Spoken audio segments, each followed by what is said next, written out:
नमस्कार। संस्कृति संचालनालय मध्य प्रदेश कोरोना महामारी के इस दौर में ऑनलाइन माध्यम से प्रसारित की जा रही सांस्कृतिक गतिविधियों में आप सभी दर्शक श्रोताओं का हार्दिक स्वागत करता है। गोस्वामी तुलसीदास जी द्वारा रचित कालजयी ग्रंथ श्री रामचरितमानस और उनके द्वारा रचित अन्य ग्रंथ लोक कंठों के माध्यम से हम तक सदियों से पहुँचते रहे। महाकवि संत तुलसीदास जी की जयंती के अवसर पर तुलसी शोध संस्थान चित्रकूट द्वारा 2 दिनी तुलसी पर्व समारोह का आयोजन किया जा रहा है। इस समारोह में पहले दिन आप सुनेंगे आचार्य मिथिला प्रसाद त्रिपाठी जी द्वारा हनुमान की भक्ति विषय पर व्याख्यान और इसके पश्चात सुश्री दीप्ति गेड़ाम और साथी कलाकार जो भोपाल से हमारे बीच हैं, आप भक्ति गायन के माध्यम से तुलसीदास जी द्वारा रचित पदों का गायन करेंगी। आइए सुनते हैं आचार्य मिथिला प्रसाद त्रिपाठी जी इंदौर से हनुमान की भक्ति विषय पर उनका व्याख्यान। सुश्याम वाम तमतामरसीयदाम ग्रामाभिराम मनुराम वामधाम उद्दाम कामदललामपद प्रणामं श्रीराम नामक मना मयमानमामः कौशेयपीतवसनामरविन्दनेत्रां रामप्रिया भयवरोद्यत पद्म हस्ताम् उद्यच्छतार्कसदृशीं परमासनस्थां वन्दे विदेहतनयां सखिविपरीताम्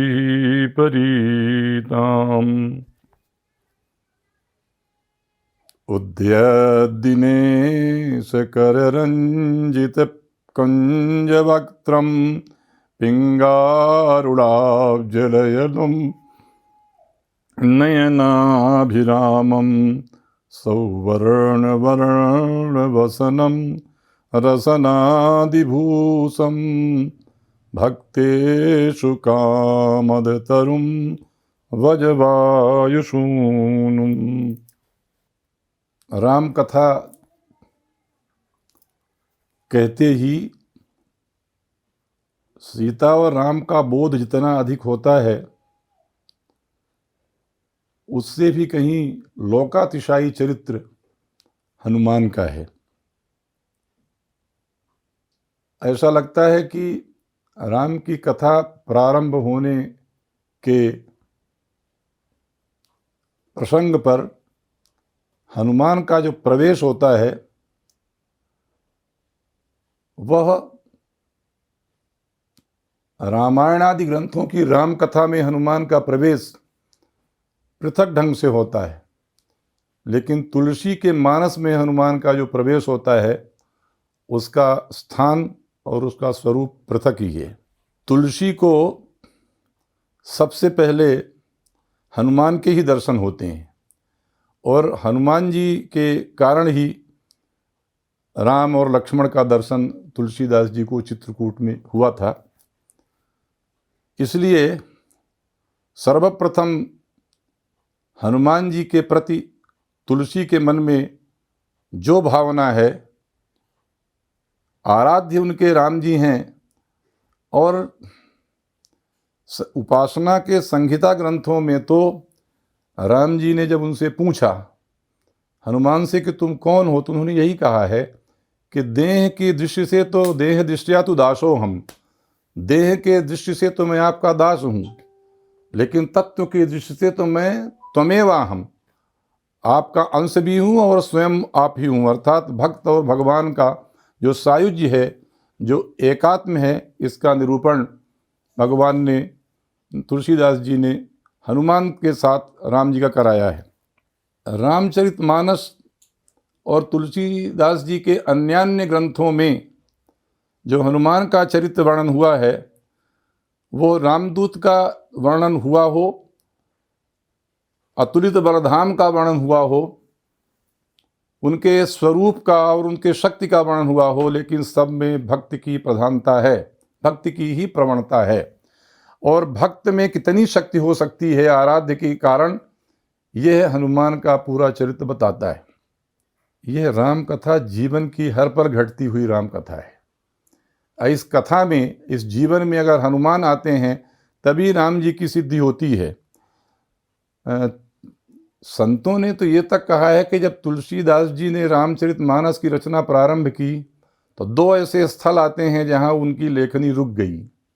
एक तो जब जानकी जी का वर्णन करने लगे और उस समय उन्होंने लिख दिया कि सोह नवल तन सुंदर शायरी। इसके बाद तुलसीदास जी ने कलम रख दिया और हनुमान जी का ध्यान किया, और जब सुबह उठते हैं तो उसमें लिखा था जगत जननी अतुलित छवि भारी। ऐसा ही एक प्रसंग और आता है, जब शंकर जी का धनुष यज्ञ में तोड़ा जाने वाला था, उस समय तुलसीदास जी ने लिख दिया, एक सोरठा लिखा, शंकर चाप जहाज सागर रघुबर बाहुबल बूढ़ा सकल समाज। अब इसके आगे क्या लिखें सकल समाज में, तो उनके आराध्य भी आ गए, विश्वामित्र जी भी आ गए। तो रख करके सो गए और हनुमान जी का ध्यान किया। सुबह लिखा मिला चढ़े जे प्रथम ही मोह बस। इसका कहने का अभिप्राय यह है कि तुलसी के आराध्य हनुमान तो इस प्रकार से हैं कि लगता है कि रामचरितमानस की रचना स्वयं उन्होंने की है। अच्छा, उन्होंने बयान भी किया है, उन्होंने कहा भी है कि शंभु प्रसाद सुमति ही हुलसी रामचरितमानस कवि तुलसी। शिव जी की कृपा से ही यह रामचरितमानस के रचना करने वाले तुलसी कहे गए हैं। तो ये शिव कौन है? रुद्रदेह तज नेह बस शंकर भे हनुमान। शिव जी का ही स्वरूप हनुमान जी हैं। और इसको प्रकारांतर से गोस्वामी तुलसीदास जी ने कहा है कि सारे कांडों के आरंभ में शिव की वंदना की गई है, लेकिन जब सुंदर कांड की वंदना करनी हुई तो उस समय शिव की वंदना नहीं है। अतुलित बलधामम हेम शैलाभदेहम धनुजबल कृशानुम ज्ञानी नाम अग्रगण्यम सकल गुण निधानम वानराणामधीशम रघुपति प्रिय भक्तम बात जातम नमामि लिख दिया। शिव की वंदना नहीं है। इसका मतलब यह है कि शिव जी के स्थान में मान करके हनुमान जी की वंदना की है। यह शिव पार्वती को यह रामचरितमानस सुना रहे हैं, लेकिन जब जब ऐसे प्रसंग आते हैं हनुमान और राम जी के बीच में, तब तब पार्वती से शंकर जी ये सूचना दे देते हैं कि वो मगन हो जाते हैं। मगन ध्यान दो कुछ समय के लिए कथा रुक जाती है, अर्थात उस ध्यान को करने लगते हैं। राम कथा में जो प्रवेश है हनुमान का अयोध्या में नहीं होता। अयोध्या से बाहर जाने पर इन सब लोगों का प्रवेश होता है। निषादों का, भीलों का, कोलों का, किरातों का, वनचारियों का, वनवासियों का, वन में रहने वाले आरण्यकों का, ऋषियों का, मुनियों का, सबका प्रवेश राम कथा में, रामचरित में होता है। अरण्यकांड से ही प्रारंभ होता है। यह किष्किंधा के राजा बाल के छोटे भाई सुग्रीव, जो सूर्य के लड़के थे, और हनुमान जी ने सूर्य के सामने बैठ करके सभी सांग वेदों का अध्ययन किया था, इसलिए सुग्रीव की रक्षा करने के लिए हनुमान जी उनके सचिव के रूप में नियुक्त थे। हनुमान जी शिव के अवतार हैं, ये बात अनेक स्थलों पर है, लेकिन जब पहली बार राम और लक्ष्मण को सुग्रीव ने देखा और देखने के बाद जब शंका हुई तो कहा कि हनुमान तुम जाके देखो कि ये कौन है। हनुमान जी ने ब्राह्मण का रूप बनाया और जब राम से पहली बार मिलने जाते हैं तो उनको प्रणाम किया और पूछा कि भाई कौन हो आप। जब पूछा उसी समय कहा कि हमको ऐसा लगता है कि आप कोई देवता हैं कि मनुष्य हैं, क्या हैं? कि तुम तीन देव मह कोऊ मोरे, कि तुम तीन देव मह कोई मोरे हृदय प्रीति अति होई। हनुमान के मन में ऐसा लगा कि कोई त्रिदेवों में तो नहीं है।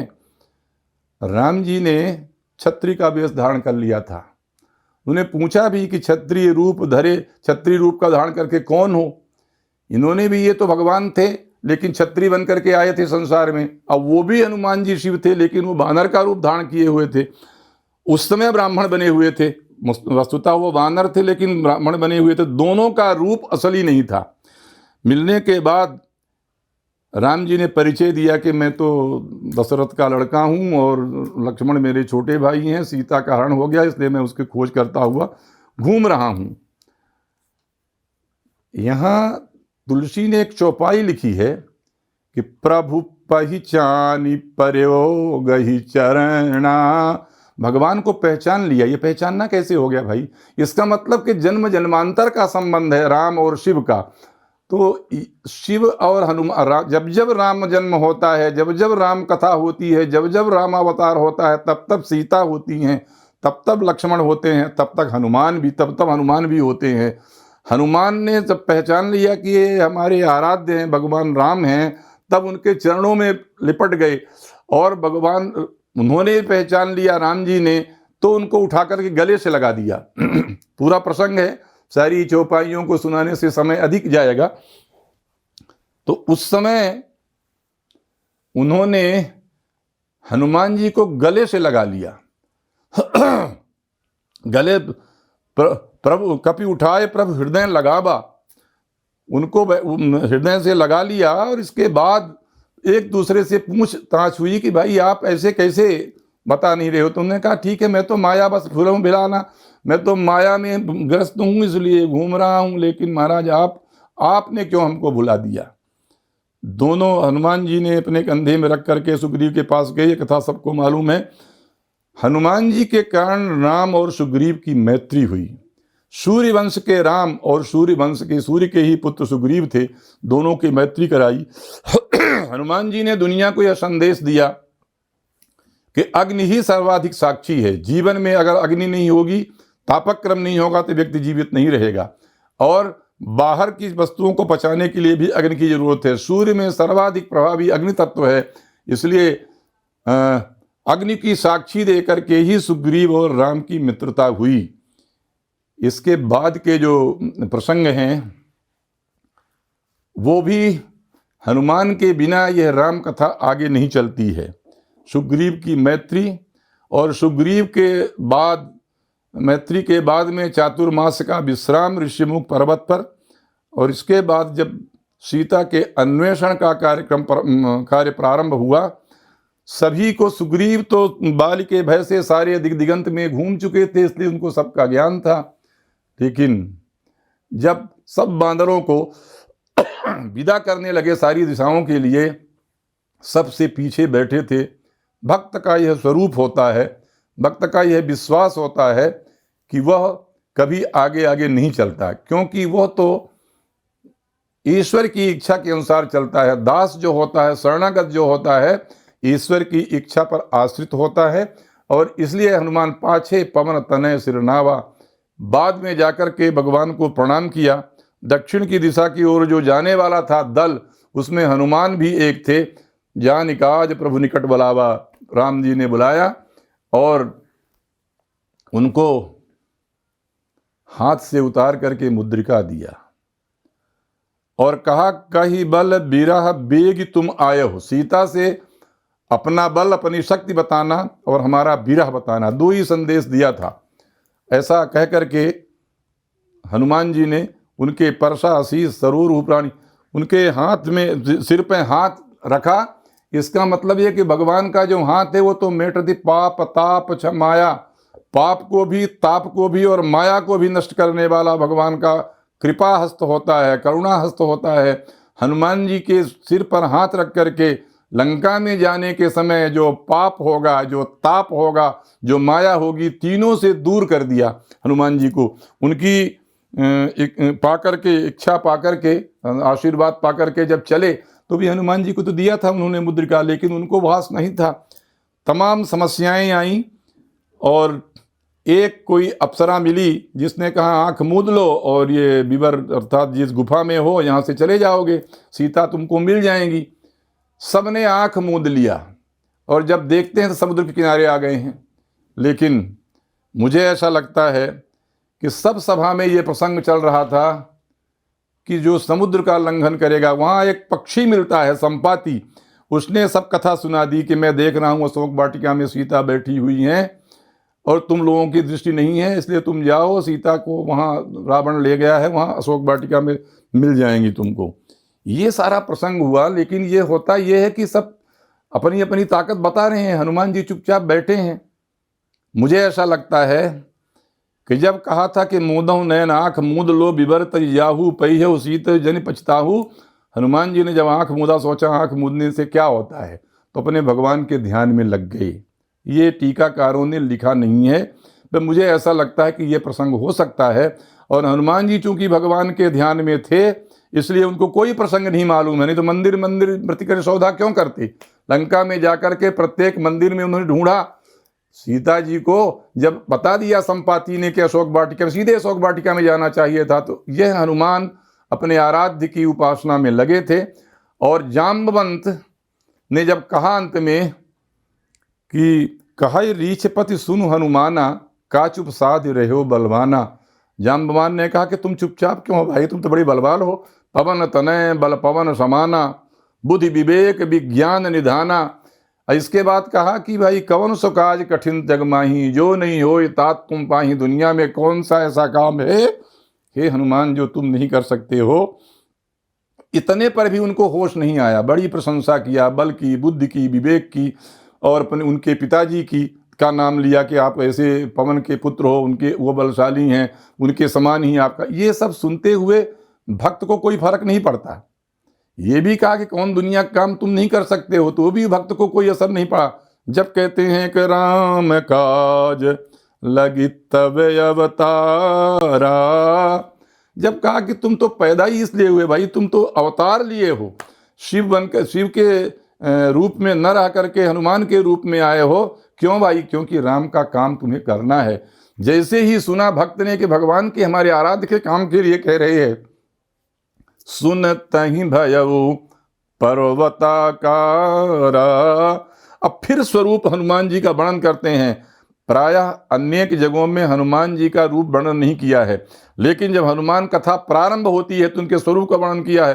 कनक बरण सोने के समान उनका रंग, तन तेज विराजा, शरीर में तेज है, मानहु अपर गिरिन कर राजा। ऐसा लगता है दूसरे जो पर्वत हैं, सुमेरु इत्यादि जो पर्वत हैं, उनका ये राजा है। हनुमान जी का सिंहनाद कर गर्जना करते हैं, बारही बारा लीलई नागौ। ऐसा लगता है कि समुद्र को निगल जाएंगे। फिर धीरे से कहा, भक्त कभी घमंड में नहीं होता, कभी गर्व में नहीं होता। कहते हैं हनुमान, जामवंत मैं पूछूं तो ही, जामवान मैं तुमसे पूछता हूँ, उचित सिखावन दीजहु मोहि। मुझे उचित राय दो, मुझे क्या करना चाहिए। उन्होंने कहा कि कुछ नहीं, आप जाइए और सीता की खोज करके सीता की सुध भगवान को बता दीजिए, और भगवान स्वयं अपने बल से राक्षसों का संहार करके सीता को लाएंगे। किष्किंधा कांड के समाप्ति पर सुंदर कांड प्रारंभ होता है, जो सुंदर कांड हनुमान जी की तपस्या का, भक्ति का निकष है। सुंदर कांड के ऐसे संदर्भ हैं जिन संदर्भों में हनुमान जी ने याचना की है भक्ति की, और राम जी से भक्ति प्राप्त हुई है। हनुमान जी जब जाने लगे हैं तो जामवंत के बचन सुहाए, सुनि हनुमंत हृदय दिभाए। कहा तब लग मुहि परिखेउ तुम भाई, सही दुख कंद मूल फल खाई। जब लग यावों सीत ही देखी, होय काज मन हर्ष विसेखी। मन में मेरी प्रसन्नता है, उल्लास है। कोई काम करने जाओ, अगर प्रसन्नता हो, उल्लास हो, तो ज्योतिष कहता है कि कार्य सिद्ध होगा। तो कहा कि हमारे मन में हर्ष है, आनंद है, इसलिए होय काज, कार्य जरूर होगा। अस कहि नाहि सबन कहूँ माथा। कोई शुभ कार्य करने के लिए व्यक्ति चले, बड़ा कार्य करने के लिए चले, सबका आशीर्वाद लेना चाहिए। भक्तराज हनुमान ने भी यही किया, लेकिन चले हृदय धरि श्री रघुनाथा। हृदय में राम जी को धारण किया, स्मरण किया, चले। अरे तुलसी ने वंदना के प्रसंग में भी ये बात कही है, महावीर बिनबो हनुमाना, राम जासु जस आप बखाना। ऐसे हनुमान को जो महान वीर हैं, उनको मैं प्रणाम करता हूँ, जिनके यश को राम जी ने बार बार बखान किया है। और भी कहा है, प्रणवों पवन कुमार खलबन पावक ज्ञान घन। ऐसे हनुमान जी हैं जो दुष्टों के जंगल में आग लगा देते हैं। जासु हृदय आगार बसहि राम सर चाप धरि। जिनके हृदय रूपी आगार में, हृदय रूपी घर में राम जी धनुष बाण को धर के अर्थात रख करके रहते हैं, हनुमान के रहते कोई डर नहीं होता। इसकी तो परीक्षाएं भी हुई हैं। राम राज्य के बाद जो कोई एक प्रसंग आता है, वाल्मीकि रामायण, तुलसी ने नहीं लिखा है लेकिन वाल्मीकि इत्यादि रामायणों में प्रसंग आता है कि हनुमान जी को जो, राम जी को जो माला उनके राज्याभिषेक के समय समुद्र ने जाकर के दी थी वो सीता जी को दिया, सीता जी ने हनुमान जी को दिया, हनुमान जी ने उसको तोड़ा। तो लोगों ने कहा कि इसको आप क्यों तोड़ रहे हो? कहा कि मैं देखता हूं कहीं राम सीता है कि नहीं है। लोगों ने कहा तुम्हारे में है क्या? तो उन्होंने अपना चीर करके, अपना वक्षस्थल चीर करके सीता राम जी की अद्भुत झांकी करा दी। बसहि राम सर चाप धर, इसका संबंध, इसका प्रसंग वहीं से है। ऐसे हनुमान जी की योजना अनेकत्र से हनुमान जी को स्मरण किया गया है राम के भक्त के ऊपर, लेकिन सुंदरकांड में उसका चरम निकष है। सुंदरकांड में हनुमान जी बार बार रघुवीर संहारी, बार बार किसको याद करते हैं? सीतानाथ को याद करते हैं, राम जी को स्मरण करते हैं। और तरके पवन तनय बल भारी, भगवान हनुमान जी कूद गए। अब बीच में भी जो प्रसंग आते हैं उनमें भक्ति की बात क्या, वो तो राम जी की कृपा ही सब कुछ मानते हैं। जब लंका में प्रवेश करते हैं तो 3 राक्षसी मिलती हैं, तीनों को हनुमान जी ने उनके परम धाम दिया। और जब लंका में प्रवेश किया तो लंकिनी को भी मारा था, तो उसने कहा था कि भाई सत्संग हो गया, और वो अपना स्वरूप धारण करके चली गई है, कहा कि जाओ तुम सफल हो जाओगे। लेकिन वो तमाम घूम रहे थे कि सीता कहाँ है, रावण ने कहाँ रखा है। अब भक्त का जो स्वरूप है, भक्त का जो चरित्र है, वो देखिए कि जाते जाते उनको एक दिव्य भवन दिखा। यह जो लंकापुरी है, ये जो लंकापुरी है वो सब कुबेर ने बनवाई थी, लेकिन ये रावण ने कुबेर से छीन लिया था। तो लंकापुरी के जो प्रत्येक घर थे मंदिर थे, इसीलिए तुलसी ने लिखा है कि मंदिर मंदिर प्रति कर शोधा, देखे जहां तहां अगणित योधा। उन मंदिरों में अब बहादुर लोग रहने लगे थे, योद्धा लोग रह रहे थे, परंतु सीता जी नहीं दिखी। रावण के महल में भी गए, मंदोदरी को देखा, मंदोदरी को देख करके वाल्मीकि ने तो बहुत वर्णन किया है, का सर्ग में वर्णन किया है कि मंदोदरी का जो स्वरूप था और सीता जी के स्वरूप मिलता जुलता था। जितने लक्षण बताए थे समुद्र शास्त्र के वो सब मिल रहे थे। खैर उनको शंका नहीं हुई। और आगे जब घूमते हैं तो तुलसी ने लिखा है जो अद्भुत है, भवन एक पुनि दीखे सुहावा। अभी तक मंदिर मंदिर कहते थे, अब कहते हैं हरि मंदिर तहाँ भिन्न बनावा। वहाँ अलग प्रकार का हरि मंदिर था, यह भगवान का मंदिर था। अब उस मंदिर का लक्षण क्या बताते हैं? रामायुध अंकित गृह शोभा बरणी न जाए। राम के आयुध अर्थात धनुष बाण उसमें लगे हुए थे। धनुष बाण का चिन्ह, वैष्णवों के यहाँ शंख और चक्र रहते हैं, लेकिन रामानंदी जो वैष्णव होते हैं वो धनुष और बाण धारण करते हैं दीक्षा के समय में। और वो धनुष और बाण के चिन्ह उस हरि मंदिर में जो भिन्न प्रकार का था, अन्य मंदिरों से भिन्न था। तो भिन्नता उसमें क्या थी? पहली भिन्नता तो ये थी कि राम के आयुध धनुष और बाण, राम आयुध अंकित की।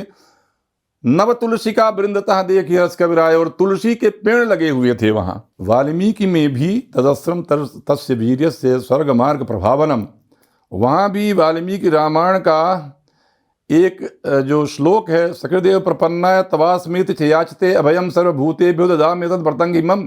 ये जो श्लोक है रामानंदी संप्रदाय में चरम मंत्र के रूप में स्वीकार किया गया है। तो ये जो चरम मंत्र है ये वाल्मीकि ने लिखा, और तुलसी जो लिखते हैं वो बिल्कुल प्रासंगिक बात लिख रहे हैं। इतने में जैसे ही उसको देखा तब कहा कि लंका में तो राक्षस लोग ही रहते हैं। लंका निशिचर निकर निवासा, यहाँ कहाँ सज्जन करवासा। अरे भाई सज्जन क्या है?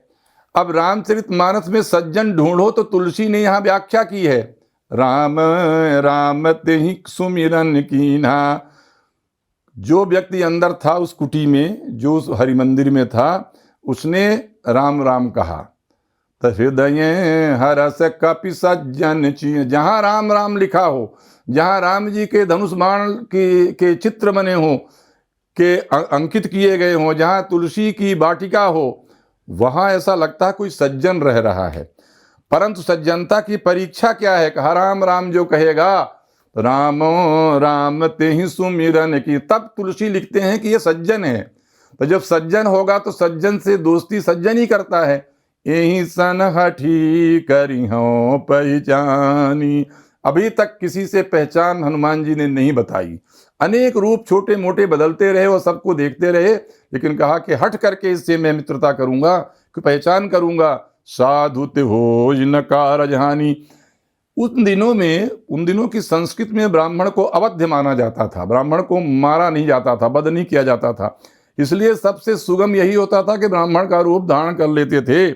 विप्र रूप धरि कपित गयऊ, माथनाई पूछत यश भयऊ। विप्र रूप धरि वचन सुनाए, विप्र रूप धारण किया और वचन सुनाया, कुछ बोला, भगवान का नाम लिया, जय श्री राम कहा, तो सुनत विभीषण उठता है आए। सुन करके विभीषण जी महाराज उठ करके आए। अब देखिए, एक हनुमान जी थे, जब राम जी से मिले थे तब उन्होंने यही कहा था कि तुम तीन देव मां कोई कौन हो, तुम तीन देव मां कोई नहीं हो। ये क्या कहते हैं, हनुमान जी जब विभीषण से मिलते हैं तो जब राम भक्त मिलता है, जब हनुमान मिलेंगे तब क्या कहा, तब हनुमंत कही सब राम कथा। पहले राम कथा सुनाते हैं कि राम की, ये सबको सुनाया है, सीता को भी सुनाया है, रामचंद्र गुण वर्णन आगे सुनाएंगे। तब हनुमंत कही सब राम कथा निज नाम। राम की कथा सुनाया। राम की कथा भक्त ही सुनाएगा। तो भक्त ने सुनाया तो कहा अभी तक अगर ये भक्त होगा तो बोलेगा, नहीं तो विरोध करेगा। और फिर बताया कि मैं अब हनुमान हूं। राम कथा के साथ हनुमान का परिचय होता है। सुनत जुगल तन पुलक मन, दोनों के मन में रोमांच हो गया। रोमांच हो जाना भक्त का लक्षण है। तुलसी ने लिखा है कि भगवान का चरित्र सुनते हुए जिसके रोए न खड़े हो जाएं, आंख में आंसू ना आ जाएं, उली से कठोर निठुर सोई छाती, सुनि हरि चरित न जो हर्षाती। वो छाती वज्र के समान कठोर है जो भगवान के चरित्र को सुन करके प्रसन्न नहीं होती। तो मगन सुमेरे गुणग्राम, दोनों लोग पुलक मन सुने जब तो दोनों का मन प्रसन्न हो गया, रोमांच हो गया। और दोनों के मिलने के बाद विभीषण ने बोलना शुरू किया। राम कथा सुनने के बाद कहा अब मोहि भा भरोस हनुमंता। हनुमान नाम बता दिया था कि हनुमान मुझे भरोस हो गया। क्या, बिनु हरि कृपा मिलहि नहीं संता। तुलसी ने अनेक जगह ये कहा है कि भगवान की भक्ति के लिए संतों का सत्संग होना अत्यंत आवश्यक है। बिना संतों के सत्संग के, बिना संत संग के, बिना संतों की कृपा से भगवत प्राप्ति नहीं होती। तो कहा कि तुम संत हमको मिल गए हो, इसलिए हमको लगता है कि भगवान उन्हीं अपने बड़े भाई के शत्रु राम के वो भक्त थे जो रघुबीर अनुग्रह कीन्हा, तो तुम मोहि दरस हठ दीन्हा। भगवान ने अनुग्रह किया इसलिए तुमने हमको हठ पूर्वक दर्शन किया है। अब और बातें अपनी दीनता की बात कि भगवान हमको अपनाएं कि नहीं अपनाएंगे। तब हनुमान जी ने अपनी दीनता बताई। ये कहा कि भगवान तो दीन बंधु हैं। कैसे दीन बंधु हैं, कहा प्रात ले जो नाम हमारा, सुबह सुबह उठ करके मेरा नाम, बंदर का नाम देखता है, बंदर का सपना देखता है, वही अशुभ है। नाम हमारा तेहि दिन ताहि न मिलय आहार। अब इसके अर्थ प्रवाचकों ने अनेक अनेक प्रकार से कहा है। कहा कि भगवान एकादशी उस दिन होती जिस दिन हनुमान जी का नाम ले लिया जाता है, उस दिन न मिले हारा का मतलब कि वो भगवान का दिन होता है वो। लेकिन उन्होंने अपनी दीनता को बताया। असमय अधम सखा सुनु मोहू पर रघुबीर, कीन्ही कृपा सुमिर गुण। भगवान के इस दयालु गुण को सुन करके भरे बिलोचन नीर, आंखों से आंखें बहने लगी। तुलसी ने कहा है बालकांड में, नयननी संत दरस नहीं देखा, लोचन मोर पंख कर लेखा। आंखों से अगर संतों का दर्शन नहीं किया तो वो जो आंखें हैं मयूर के पंख में लगी हुई आंखों के समान है। अब इस प्रकार की बात दोनों कर रहे थे। कहा क्या, यही विधि कहत राम गुण ग्रामा, पावा अनिर्वाच्य विश्रामा। राम के गुण के ग्राम माने समूह, राम के गुण का बखान दोनों भक्तों ने किया और इनको विश्राम मिला। क्यों? हनुमान नाटक में कहा विश्राम स्थान में कम कविवर बचसाम जीवनम सज्जनानाम। हनुमान नाटक में कहा कि राम नाम जो है वो कवियों के वाणी को विश्राम देता है और सज्जनों का जीवन है। तो अगर सज्जनों का जीवन न होता तो राम राम का स्मरण विभीषण क्यों करता? इसीलिए कहा कि जीवनम सज्जना नाम राम नाम प्रभुत भवताम भूतये राम नाम। यह राम नाम ही पहचान कराता है कि व्यक्ति सज्जन है कि दुर्जन है। इसलिए ये इनके जीवन में यह पहचान हो गई कि ये सज्जन है। दोनों भक्तों ने राम जी की कथा को किया और राम कथा के कारण ही दोनों के मन में अत्यंत विश्वास हुआ, अत्यंत प्रेम हुआ। अब यहां से ये कथा विभीषण केवल जुगुत सुनाते हैं कि कैसे कैसे सीता के पास तुम जा सकते हो। सीता जी के पास जाने के लिए उन्होंने बताया और हनुमान जी वहां पहुंच गए।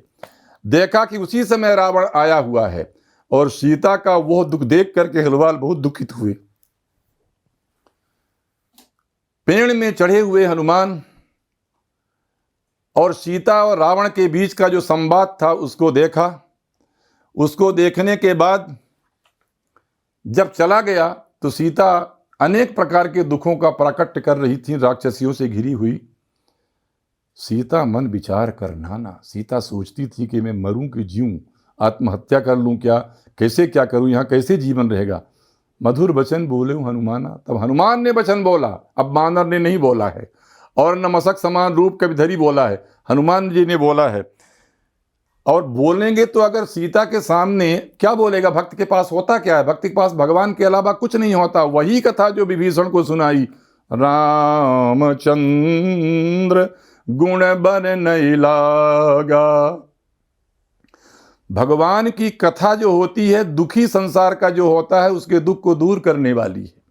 गोपियों ने भी भगवान श्री कृष्ण के वियोग में कहा तब कथा अमृतम तप्त जीवनम कवि भी रीडितम कलमशापहम। तपाए हुए लोग, संतप्त जो लोग हैं, दुखियारे जो लोग, उनको भगवान की कथा ही विश्राम देती है। रामचंद्र गुण बर नहीं लागा सुनते सीता कर दुख भागा। सुना और सीता का दुख उसी समय दूर हो गया। लागी सुनय श्रवण मन लाई आदि हूं ते सब कथा सुहाई। आदि से अंत तक राम का चरित्र वर्णन किया। राम का वह चरित्र वर्णन किया जब तक सीता का हरण हुआ था। इसके बाद का चरित्र तो हनुमान जी को वर्णन करने का मतलब ही नहीं था। तब सीता ने स्वयं कहा बचनामृत जही कथा सुहाई कही सो प्रगट होत किन भाई। अरे भाई, अमृत के समान वचनों को और कथा को जिसने सुनाया वो प्रकट क्यों नहीं होता है? तब हनुमान जी प्रकट हुए धीरे से और परिचय देते हैं कि राम दूत। मैं एक विशेष बात कहना चाहता हूं। हनुमान जी ने सीता जी को 9 बार माता कहा है, लेकिन उनका भक्त जो होता है भगवान से अपना संबंध बनाना चाहता है कि हम भगवान को किस रूप में माने, किस रूप में उपासना करें। ये सीता को माता के रूप में और राम जी को पिता के रूप में मानते थे, मानना चाहते थे। लेकिन संबंध मिलेगा कैसे? किष्किंधा कांड में जब मिले हैं तब भी कहा कि सेवक सुत पितु मातु भरोसे रहाई सोच बनाई प्रभु पोसे। लड़का और सेवक पिता और अपने स्वामी के, पति के और पिता के भरोसे रहता है, अर्थात लड़का अपने पिता के भरोसे रहता है, नौकर जो होता है अपने स्वामी के भरोसे रहता है। ये बात तो पहले भी कही है, लेकिन राम जी को पुत्र मानने का अधिकार ही नहीं है। ये तो माँ कहेगी कि हमारा बेटा है। 9 बार 9 चौपाइयाँ ऐसी तुलसीदास जी ने लिखा है जब हनुमान जी ने सीता जी को माता माता कहा है। राम दूत मैं माँ तू जान की। मैं हे माँ राम का दूत हूं, लेकिन शपथ किसकी है? सत्य शपथ करुणा निधान की। करुणा निधान भगवान राम। सीता जी राम जी को करुणा निधान कहती थी। जनक सुता जग जननी जानकी अतिशय प्रिय करुणा निधान की। वंदना में तुलसी ने इस बात को कहा है। अनेक ऐसे स्थल करुणा निधि दीघ बिचारी इत्यादि इत्यादि कहा है। जब करुणा निधान की शब्द करेंगे तो अब दूसरी बात क्या, यह मुद्रिका, आपको विश्वास न होती मुद्री जो आपने दिया था राम जी को, केवट को उतराई देने के समय मणि मुदरी मन मुदित उतारी, सीता जी ने वह मुद्रिका राम जी के पास थी। अब वो केवट ने लिया नहीं था तो राम जी के पास थी, वह मुद्रिका सीता जी को दिया। संत लोग कहते हैं ये मुद्रिका तो उनकी पहचान है कि राम जी ने कहा कि हाँ मैं जानता हूं, तुम इनको स्वीकार करो। राम जी ने हनुमान जी को स्वीकार कर लिया और इसके बाद सीता जी के पास भेजा कि जब पिता माता दोनों स्वीकार करेंगे तब न पुत्र भाव की प्राप्ति होगी। फिर दूसरी बार कहा मातु मैं यानी दीनी राम तुम कहाँ साहिदा, तुमको पहचान के लिए राम जी ने दिया है। अब कपि के वचन से प्रेम सुनी उपजा मन विश्वास, तो जाना मन क्रम वचन यह रामचंद्र कर दास। अब विश्वास हुआ कि ये राम भक्त हैं, राम के दास हैं, राम के दूत का परिचय देता है, लगा कि ये राम के दास हैं, भगवान के भक्त हैं। ऐसा सोच करके सीता जी के मन में बहुत उत्साह हुआ, बड़ी प्रसन्नता हुई और कहा कि मैं तो विरह के समुद्र में डूबी जा रही थी लेकिन तुम मिल गए, हमको लगता है कोई पोत नौका मिल गई। पूछा कि भगवान के क्या हर, तीसरी बार कहा माँ तो कुशल प्रभु अनुज समेता, बताया कि छोटे भाई के साथ राम जी हैं, प्रसन्न हैं लेकिन तुम्हारे दुख से दुखी हैं। फिर राम चौथी बार कहते हैं जनी जननी मानहु जिय ऊना, माँ तुम कम मत मानना, तुम ते प्रेम राम के दूना, तुम जितना प्रेम करती हो उससे दूना प्रेम राम जी तुमसे करते हैं। अब फिर कहते हैं पांचवी बार रघुपति कर संदेश अब सुनु जननी धरि धीर, अस कहि कपि गद गद भयउ भरे बिलोचन लीर। राम जी का संदेश सीता जी को सुनाते हुए हनुमान जी स्वयं भावुक हो गए, आंखों से आंसुओं की धारा बहने लगी और उनके तमाम चरित्र का वर्णन किया, कैसे क्या है। राम जी ने संदेशा दिया कि भाई प्रेम का जो तत्व है हमारे और तुम्हारे बीच में रहता है, जो वो मेरा मन तो तुम्हारे पास ही रहता है, इत्यादि इत्यादि। और ये संदेश सुनकर के प्रेम के शरीर धारण कर, प्रेम मानो शरीर धारण करके आ गया है सीता के पास, बेहोश हो गई वो। फिर हनुमान जी ने कहा कह कपि हृदय धीर धरु माता, ये फिर से उन्होंने अगली छठवीं बार कहा सुमिर राम सेवक सुखदाता, राम जी का स्मरण करें माँ, राम जी के जो प्रभाव है उसका स्मरण कीजिए। सातवीं बार कहते हैं निश्चर जननी हृदय धीर धरु जरे निशाचर जाने, माँ हृदय में धैर्य धारण करो, निशाचरों को मरा ही समझो।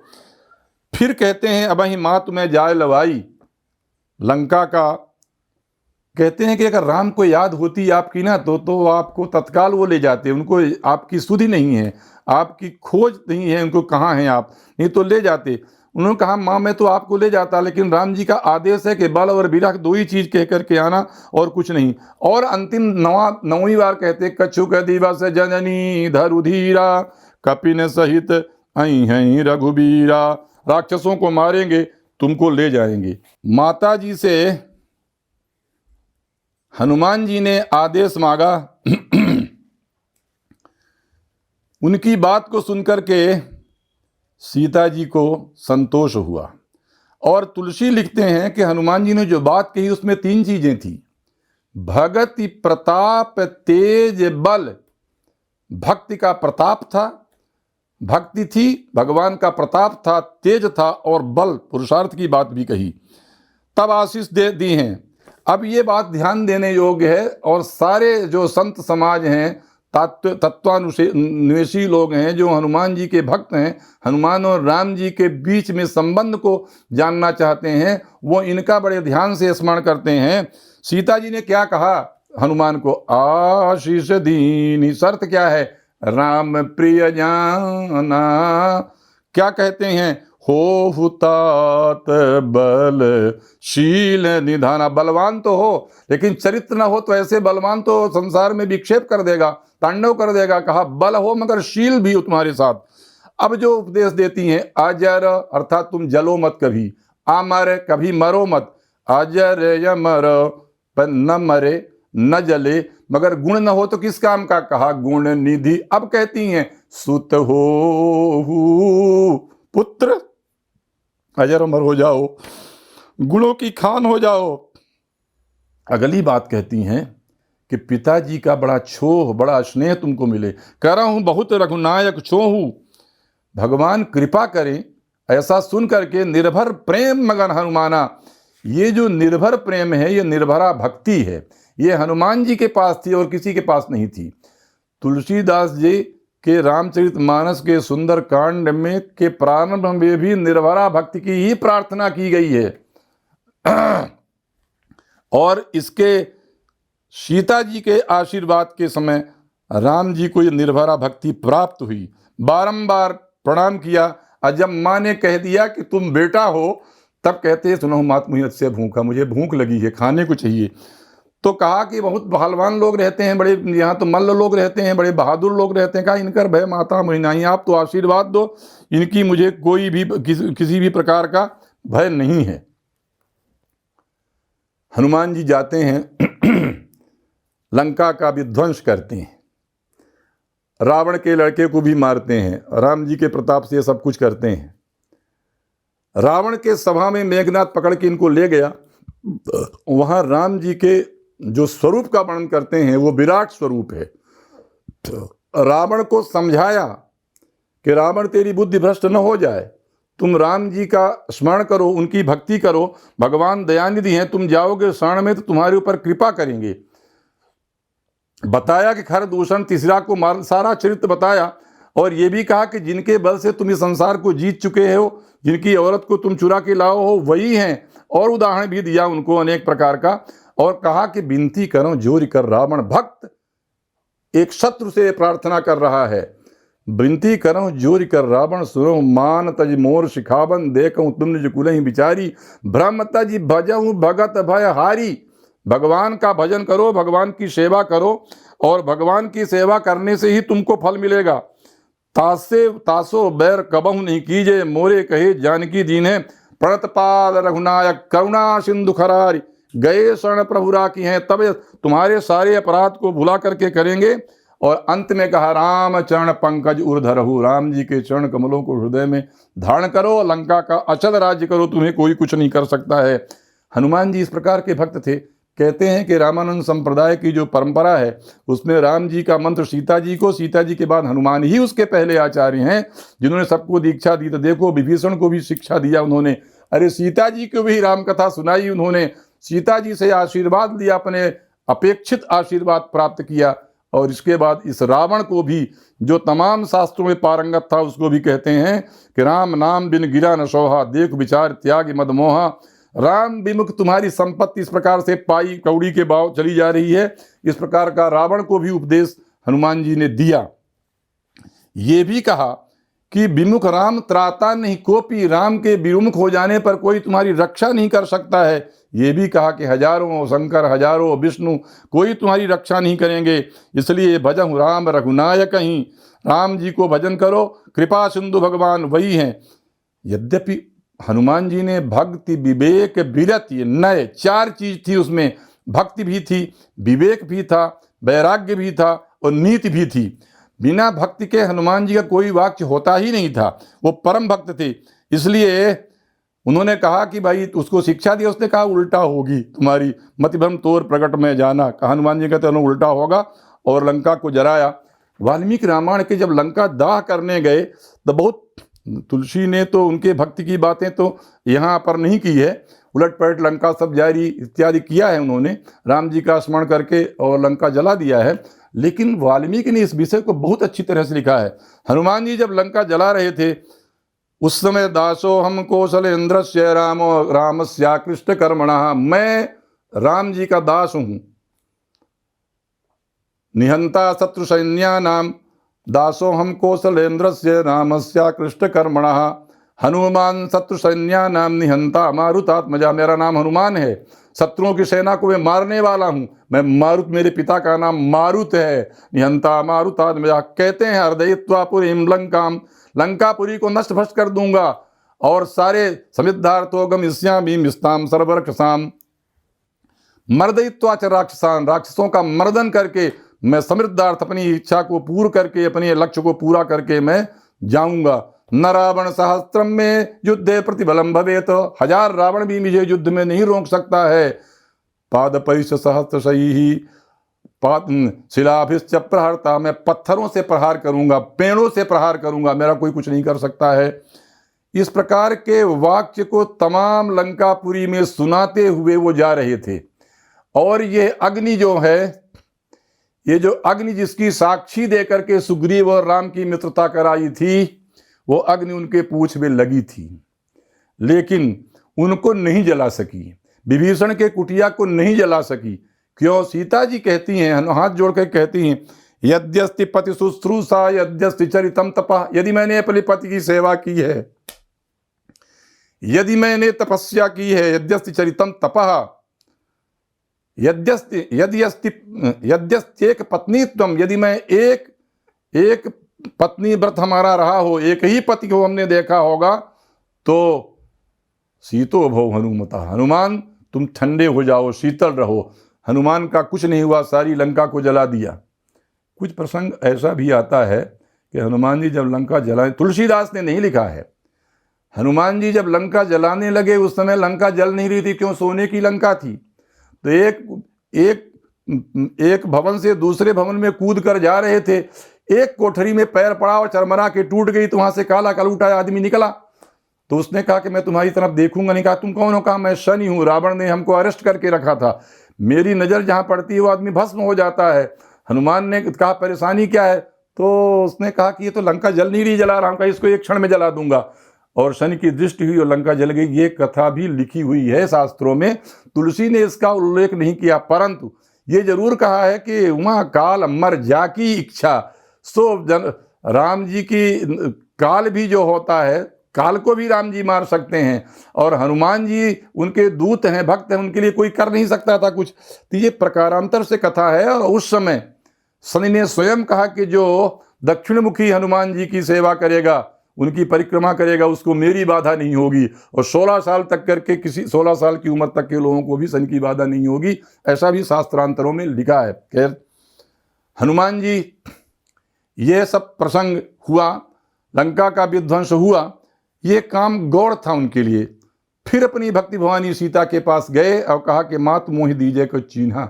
हनुमान जी ने कहा कि मुझे कोई पहचान तो दे दो, हम तो मुद्रिका लेकर के आए। मुद्रा माने मुद माने आनंद को जो दे, मुदम राति ददाती थी मुद्रा, जो आनंद दे सुख दे वो मुद्रा है, वो तो मैंने आपको दिया। तब उन्होंने कहा चूड़ामणि उतारी तब देवु।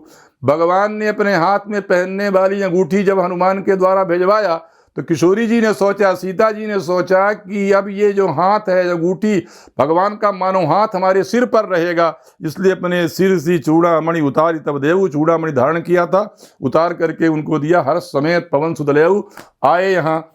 अब हनुमान जी के आने के बाद का जो प्रसंग है वो उनकी भक्ति का उत्कर्ष है, वहां भी यही स्थिति है। आए, बानरों में हर्ष हुआ, मधुबन का विध्वंस किया, सूचना मिली कि हनुमान आ गए हैं, बानर लोग आ गए हैं। राम को लगा कि हाँ सीता की खोज लेके आए हैं, सब प्रसन्न हैं। सुग्रीव ने आदेश दिया था कि बानरी सेना आए तो शहद के पेड़ पाले जाते थे, शहद लगी रहती थी, उसको बंदर लोग पी करके मतवाले होते थे, तो खोल दिया गया था उनको। सुग्रीव के लड़के ने खोल दिया, पिटाई किया तो भाग के आए, बताया कि तो सब आकर के विध्वंस कर दिया। कहा ठीक है, शुभ समाचार है। राम जी से हनुमान जी का मिलन बड़ा भावना प्रधान है। राम जी ने पूछा कि बेटा ये बताओ, कहा वो तात कहीं भांति जाने की, तात पुत्र को, पिता को दोनों कहा जाता है, सीधे पुत्र नहीं कहा है। हनुमान जी को हृदय से लगा लिया और बताओ सीता कैसे रहती हैं। हनुमान जी ने जो जवाब दिया, जो उत्तर दिया, एक भक्त का जवाब है, नाम पाहरू दिवस निसी, आपके नाम का जप करती हैं जो पहरेदार है रात दिन, ध्यान तुम्हारे कपाट, आपका ध्यान करती है जो दरवाजा है लगा हुआ है, लोचन निज पद जंतित, अपने पैर में उन्होंने अपने आंखों को जमा के रखा है। अब प्राण कैसे निकलेगा? भगवान के दाहिने हाथ में जो, दाहिने पैर में जो चिन्ह है, सीता जी के वही चिन्ह बाएं पैर में है। और सीता जी के जो दाएं पैर में चिन्ह है भगवान के, वो बाएं पैर में चिन्ह है। इसलिए और ये भी लिखा है तुलसी ने कि जेहि विधि कपट कुरंग सगल संग धाई चले श्री राम। कपटी मृग को मारने के लिए राम जी जब दौड़ के जा रहे थे, पैदल थे, सोई छवि सीता राखी, और भगवान की वही छवि सीता के हृदय में थी। पैर देखती थी वो, जपति रहती हरि नाम, रटती रहती हरि नाम। इसलिए सीता जी का प्राण नहीं गया। फिर नाथ मोहि चरत मोहि चूड़ामणि दीन्हि, चूड़ामणि दिया, हृदय से भगवान ने लगाया और आंखों में आंसू भर के फिर कहने लगे कुछ कहा है। और जो संदेशा दिया उस संदेशा को हनुमान जी ने कहा, वो विस्तार नहीं करता हूं। मुख्य बात जो कहा कि सीता कै अति विपत्ति विशाला, सीता बड़ी विशाल विपत्ति में है। बिना ही कहे भली दीन दयाला, बिना कहे ही ठीक है। निमिष में करुणा निधि जाहि कल्प सम बीती। हनुमान जी कह गए कि सीता बड़ी विपत्ति में है, एक एक क्षण उनको कल्प के समान बीत रहा है। भगवान चलिए उनको लाइए। अब सुन सीता दुख प्रभु सुख है अयना। किशोरी जी का दुख सुन करके भगवान तो सुख निधान है, भर आए जल राजीव नयला। आंखों से आंसुओं की धारा बह गई। और राम जी ने एक बात कही कि बचन काय मन गति, बचन काय मन मम गति, मम गति जाहि मनसा वाचा कर्मणा, से जो मेरा स्मरण करती हैं सपने हो बूझिए विपत्ति की ताहि। क्या स्वप्न में भी उसको विपत्ति हो सकती है? हनुमान जी ने तत्काल कहा हनुमंत विपत्ति प्रभु सोई। स्वामी जी, विपत्ति तो तभी है जब तब सुमिरन भजन न होई। आपका स्मरण न हो, आपका भजन न हो, तब विपत्ति होती। विपद विस्मरणम विष्णु संपद नारायण स्मृति। भगवान को भूल जाए वो सबसे अधिक विपत्ति है। इसके बाद हनुमान जी के जीवन का जो लक्ष्य, जो भक्ति है, उसका प्रसंग आता है। यह कहने के बाद हनुमान जी ने गले से लगाया और जो बात कहते हैं, ये बात राम जी ने, भगवान ने कभी किसी भक्त को नहीं कही। सुनु कपितो ही समान उपकारी, तुम्हारे समान उपकार करने वाला नहीं को सुर नर मुनि तनुधारी। न कोई देवता, न कोई मनुष्य, न कोई मुनि महात्मा, कोई ऐसा नहीं जो तुमने कहा प्रति उपकार करो का तोरा। बेटा तुम्हारा मैं क्या उपकार करूं? सन्मुख होई न सकत मन मोर, मैं तुम्हारा सामना नहीं कर सकता हूं, तुमसे, तुम्हारे उपकार से मैं गिरा हुआ हूं। अब कहा सुत सुनु सुत तो ही, सीता जी से तो सुत बन गए। अब राम जी ने पहली बार कहा सुनु सुत तो ही, उदिन मैं नाही देख्यूं करी विचार मन माही। वाल्मीकि रामायण में भी इसी प्रकार की बात कही है। अद्भुत प्रसंग दो तीन हनुमान जी के हैं। एक प्रसंग है जब शक्ति का प्रयोग किया और सारी राम की सेना मूर्छित हो गई थी। जामवान इत्यादि मूर्छित थे, विभीषण बचे थे, हनुमान बचे थे। विभीषण लालटेन लेकर के, कोई प्रकाश लेकर के सबको देखते कौन क्या है भाई, मर रहा कि जी रहा है, तो गए तो देख नहीं पाते थे। जामवंत ने कहा कि तुम्हारी वाणी से लगता है कि तुम विभीषण हो। पूछा उनसे कि भाई ये हनुमान हैं क्या? तो उन्होंने कहा, श्लोक है कि नहीं राजन न सुग्रीव, तुमने न तो राजा राम की बात की, न सुग्रीव की बात की, किसी की बात नहीं की, तुम हनुमान की बात पूछते हो, भाई क्या बात है? जाम्बवान ने जवाब दिया है कि यदि हनुमान जीवित हैं तो सब जीवित है, नहीं है तो सब मरे। वाल्मीकि रामायण का यह द्वितीय श्लोक हनुमान के उदात्त चरित्र को भारतीय संस्कृति में ऐसे स्थान पर रखता है जिस स्थान पर कोई न पहुंचा है न पहुंचेगा। ये कहा है कि एकैकस्योपकार से प्राणान् धास्याविते कपे, एक एक उपकार का हे हनुमान मैं उसके बदले प्राण दे सकता हूं। लेकिन फिर भी उपकार बचेगी। शेषस्येहोपकाराणाम भवाम ऋणिनो वयम, शेष उपकारों के लिए मैं तुम्हारा कर्जदार रहूंगा। बार बार भगवान की कृपा दृष्टि हनुमान के मुख पर पड़ती है, आंखों से धारा प्रवाहित हो रही है। चरण परेव प्रेमाकुल त्राहि त्राहि भगवंत, भगवान को भावुक देखकर हर बार चरणों में लौट जाते हैं। सुनि प्रभु बचन बिलो की बुक, गात हरसि हनुमंत, चरण परेव प्रेमाकुल, प्रेम से विह्वल हो गए, भगवान रक्षा करो। बार बार प्रभु चाहि उठावा, भगवान बार बार उठाना चाहते हैं। प्रेम मगन उठब लभावा, उठते नहीं, उठाए नहीं उठते। प्रभु कर पंकज कपि के सीसा, सुमिर सुदशा मगन गौरीशा। शिव इस रूप में हनुमान के रूप में है। जब ध्यान देखते हैं कि राम जी का कर कमल हनुमान जी के सिर में है, वो दशा को देख करके वो मगन हो जाते हैं, अर्थात उनको भी सब कुछ भूल जाता है। अब भगवान ने उठाया, हृदय में लगाया, पूछा कैसे क्या किया। उन्होंने कहा कि भाई आपकी कृपा से कुछ भी कर सकते हैं।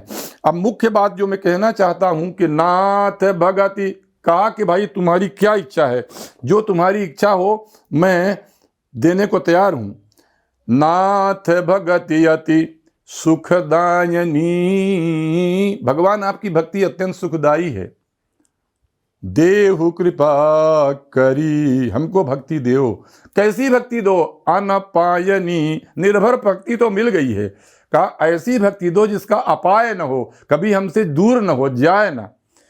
यह बात तुलसीदास के रामचरितमानस के हृदय सुंदर कांड में जो प्राण स्वरूप है, वहां सोने प्रभु परम सरल कपिबानी, भगवान हनुमान जी की वाणी को सुनकर एवमस्तु तब कहे वो भवानी, शिव जी ने कहा हे पार्वती, भगवान ने इस बात को सुनकर के कहा कि हाँ एवमस्तु, ऐसा ही होगा। इस प्रकार हनुमान वो भक्त हैं जिन्होंने राम जी से स्वयं भक्ति प्राप्त कर लिया, अपने पराक्रम के द्वारा, अपने पुरुषार्थ के द्वारा। आगे भी बहुत प्रसंग हैं, ऐसे प्रसंग हैं कि अयोध्या में राम राज्य के बाद, राम राज्याभिषेक के बाद सबको भगवान ने विदा किया। अंगद, किसी को नहीं कहा है बड़ा भागी अंगद हनुमाना, चरण कमल चापत विधिना। जब राम जी बैठते थे सभा में, अंगद और हनुमान दोनों पैर दबाते थे उनके, लेकिन अंगद को राम जी ने कहा कि तुम जाओ। अंगद ने बहुत प्रार्थना की, कहा तुम जाओ, परंतु हनुमान को नहीं कहा। हनुमान उनको पहुंचाने गए और फिर लौट के आए। कहा सुग्रीव ने कि जाओ भाई, आप ही भाग्यशाली हो, भगवान के सेवक जाय कृपा आगारा, पुण्य पुंज तुम पवन कुमारा, तुम बड़े पुण्यों के समूह तुम्हारे पास हैं, तुम जाओ भगवान की सेवा करो। उन्होंने कहा मैं 10 दिन सेवा करके आता हूँ, इत्यादि इत्यादि। खैर, मैं ये कहना चाहता हूँ कि जब भरत जी को, लक्ष्मण जी को, शत्रुघ्न जी को कुछ पूछना होता था तो through proper channel Hanuman ji थे। हनुमान जी के द्वारा प्रश्न कराए जाते थे और हनुमान जी पूछते थे राम जी से, वो प्रश्नों का उत्तर देते थे। और एक अमराई में अंत में गए, हनुमान जी के द्वारा ही वो प्रश्न पूछे गए और कहते हैं यहीं से यह राम कथा का अंत हो गया। मगर तुलसी ने इस राम कथा का अंत यहाँ से नहीं किया है। तुलसी ने काकभुसुंडी का संवाद किया है, उसके बाद राम कथा का अंत हुआ है। तुलसी ने एक चौपाई लिखी है कि सुमिर पवन सुत पावन नामू, अपने बस कई राखे रामू। कोई राजा था जिसने, जो कोई ऐसा राजा था जो देवलोक जा रहा था, सभा में संतों के जा रहा था। नारद ने कहा कि वहां तुम जाना, विश्वामित्र को नमस्कार मत करना। तो कहा ठीक है। विश्वामित्र को नमस्कार नहीं किया तो उन्होंने, विश्वामित्र ने कहा राम जी से कि तुम हमारे शिष्य हो, और वो देखो उसने, राजा ने मेरा नमस्कार नहीं किया। तो कहा कि भाई उसका सिर लाके तुम्हारे चरणों में रख दूंगा। ये कथा है, ये पौराणिक कथा है, उसका सिर लाके तुम्हारे चरणों में मैं रख दूंगा। अब वो घबराया कि अब तो मार डालेंगे हमको राम जी, कल कौन बचाएगा हमको। तो फिर वो गए नारद जी के पास। नारद जी ने कहा कि जाओ अंजना के पास। अंजना माता के पास गए, कहा ऐसा ऐसा कष्ट है। तो कहा मैं वचन देती हूँ कि तुम्हारा कुछ नहीं होगा। हनुमान को बुलाया कि भाई इसको किसी ने मारने के लिए कहा, तुम इसकी रक्षा करो। हनुमान ने कहा माँ तुमने कभी कुछ नहीं कहा, मैं तुम्हारी आज्ञा का पालन करूंगा। और एक तरफ से विश्वामित्र की तरफ से राम जी युद्ध कर ले आए, दूसरी तरफ से हनुमान जी उसकी रक्षा करने के लिए बैठे थे। कहा उसको बैठो और श्री राम जय जय राम का उच्चारण करो। हनुमान जी स्वयं श्री राम जय जय राम कहते थे। राम जी के बाण आते थे, उनके घेरे से लौट के चले जाते थे, कोई भी बाण उनको नहीं लगा। नारद जी आए और स्वयं विश्वामित्र जी आए। विश्वामित्र जी ने कहा कि भाई मैं अपना श्राप वापस लेता हूँ। राम जी से कहा आप कृपा करो इसके ऊपर। कहने का अभिप्राय ये हनुमान ही हैं जो अपनी भक्ति से राम जी को भी बस में कर लिया। हनुमान का उदात्त चरित्र, न भूतो न भविष्यति। भगवान जाने लगे तब भी हनुमान जी को कहा तुम यहाँ रहना। यत्र यत्र रघुनाथ कीर्तनम तत्र तत्र कृतमस्तकांजलिम वाष्पवारि परिपूर्ण लोचनम मारुति नमत राक्षसांतकम। जहाँ जहाँ राम की कथा होती है तहाँ तहाँ आंखों से आंसू बहाते हुए हनुमान जी सदैव विद्यमान रहते हैं। उत्तर भारत में तो जब जब रामायण होता है तब तक वो कोई कपड़ा लेकर के बना लेते हैं, उसकी रख देते हैं, हनुमान जी के नारियल रख देते हैं कि हनुमान जी हैं। जब रामायण खत्म होती है तब उनका विसर्जन करते हैं विधिवत। और हनुमान जी तो उन लोगों में से है जो आज भी विद्यमान है। लेकिन धन्य है भारत की जनता कि ऐसे हनुमान को जो अजेय हैं, जिनकी शक्ति का किसी को भान नहीं हुआ था, दुनिया में कोई ऐसा नहीं था। अनेक श्लोक है, समय अधिक हो गया इसलिए उनको नहीं सुनाना चाहता हूँ। वाल्मीकि ने कैसे श्लोक लिखा है जो हनुमान जी महाराज के बल के समान कोई नहीं है, कोई नहीं जीत सकता है। राम जी उनसे पराजित हो गए। कौन ऐसा जो जो काम असंभव थे, सुषेण ने कहा कि लक्ष्मण जी को जीने के लिए शक्ति है, द्रोणाचल पर्वत उखाड़ करके ले आते हैं। जो आज भी उस द्रोणाचल पर्वत की जो संजीवनी इत्यादि जो औषधियां हैं जिनको पा करके टूटती हुई जिंदगी जुड़ती है, वो हनुमान की देन है। और अश्वत्थामा बलिर्व्यासो हनुमांश्च विभीषण कृपा परशुरामश्च सप्तैते चिरजीविना। हनुमान तो और परशुराम हनुमान तो आज भी विद्यमान हैं। इनकी साधना करने वालों को और बिना हनुमान की सेवा किए, बिना हनुमान जी की सेवा किए हुए राघवेंद्र सरकार की कृपा प्राप्त नहीं होती। हनुमान की सेवा करने वाले के ऊपर, हनुमान जी का जप करने वाले के ऊपर राम जी की स्वयं कृपा होती है। और तुलसी के बनाए हुए जो ग्रंथ हैं स्वयं ही इनके द्वारा हनुमान जी प्रसन्न हो जाते हैं। ऐसे भारतवर्ष में हनुमान जी का प्रचार हो।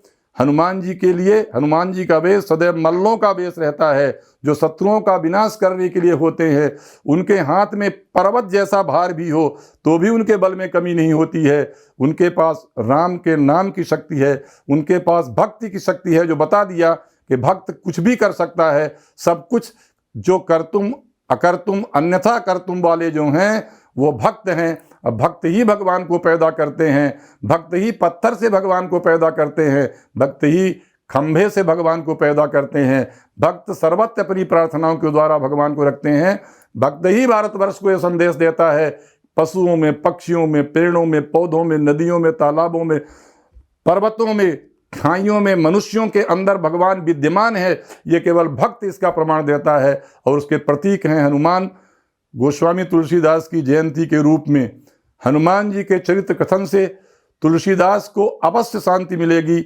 और जहाँ भी होंगे तुलसी की जो आत्मा होगी, हनुमान के बिना नहीं, संकट मोचन के बिना हनुमान जी की रामायण नहीं लिखी जाती। संकट मोचन तुलसी के आराध्य हैं बनारस के, और वहीं बैठ करके रामचरितमानस लिखा। यह रामचरितमानस हनुमान जी की देन है, भक्त हनुमान की देन है। उसका भी आश्रय लेने से मनुष्यों का चरित्र, मनुष्य कम से कम रावण की ओर नहीं जाएगा, राम की ओर जाएगा। मुझे लगता है इन्हीं वचनों के साथ मैं हनुमान जी के चरणों में प्रणाम करता हूँ। जो कुछ त्रुटियाँ हों उसको क्षमा करें।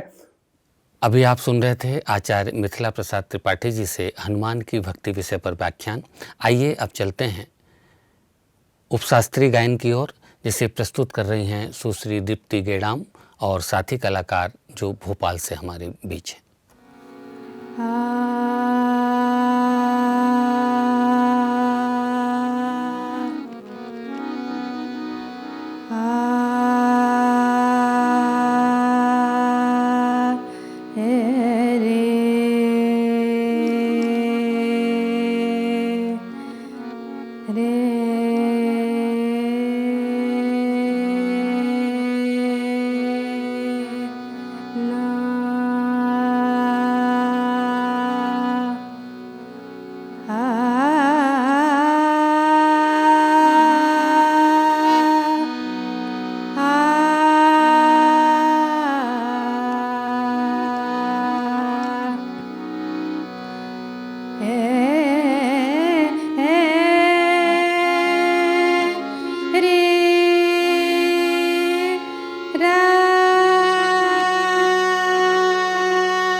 रघुवर तुमको मेरी लाज, रघुवर तुमको मेरी लाज, रघुवर तुमको मेरी लाज, रघुवर तुमको मेरी लाज।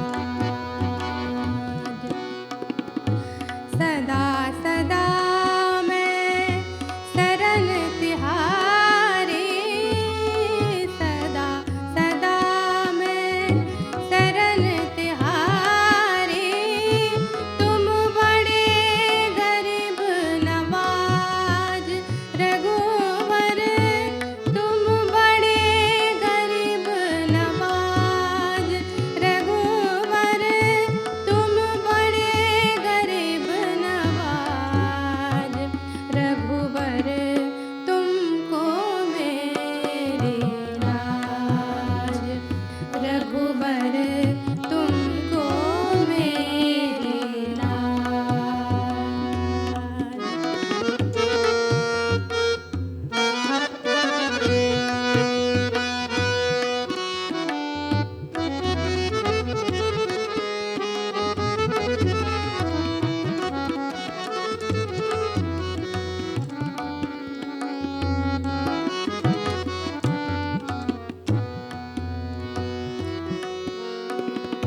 पतित उदाहरण बिरुद तिहारी,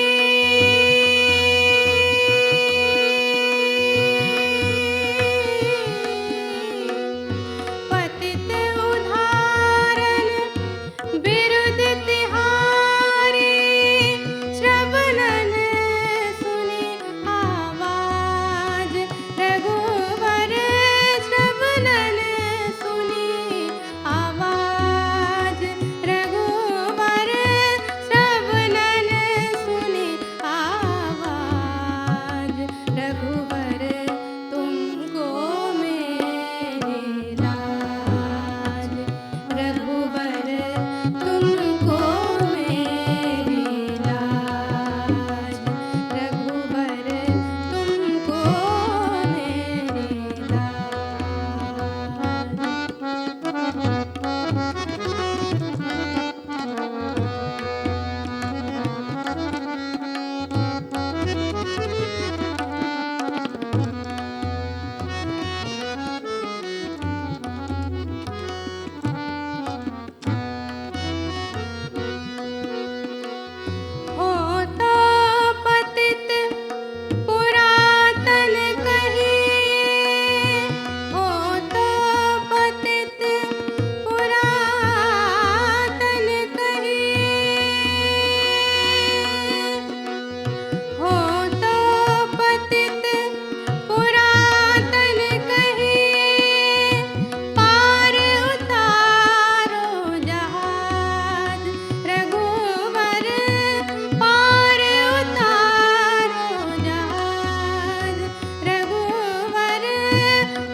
जानकी नाथ सहाय।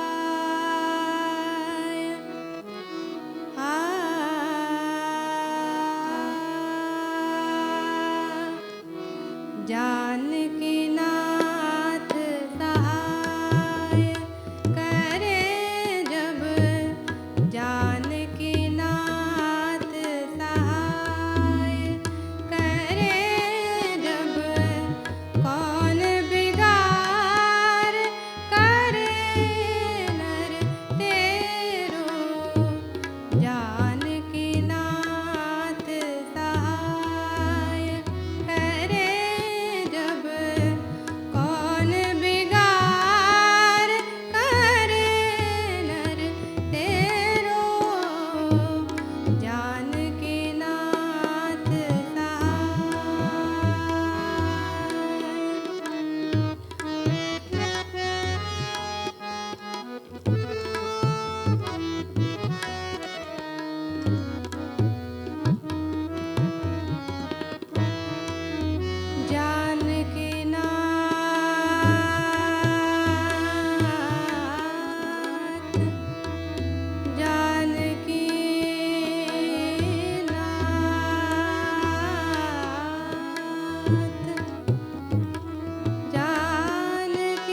भजो रे